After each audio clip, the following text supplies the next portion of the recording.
But I have a lot of questions that are coming in, and I want to turn us to issues of international security. And in particular, the question that's coming up most is about Taiwan. So what relationship does the Taiwan situation have with the broader Australian-Chinese relationship? And are there scenarios about Taiwan that Australia should find worrying?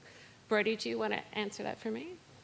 Actually, Taiwan would be my one red line. Shahar's made some excellent points about getting a more granular understanding of how China works, how China operates, how the arc of Chinese policy development. It is still very much a centrally organized, and we're not doing that, and we should do that.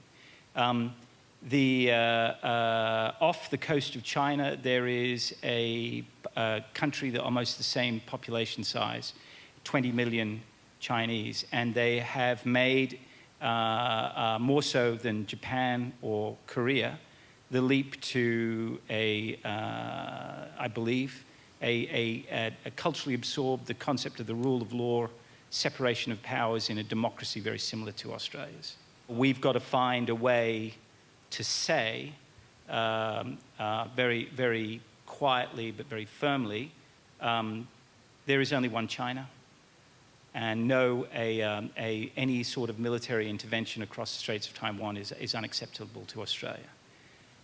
Okay, that being said, that does not mean that we need to lead with our chins in Xinjiang, that we need to lead with our chin, that we need to be out there first stomping on Huawei, or partying with the Indians, or telling Shinzo Abe what a great idea it would be if we could go participate in the next flyover in the Shinjuku Islands, which is sort of the direction that we're going at the moment.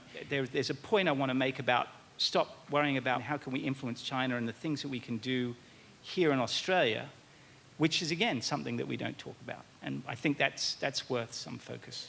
Wouldn't you think, though, that one of the main arguments a lot of people would make about why Australia is leading from the front on this is not just on questions about pushing back towards Taiwan,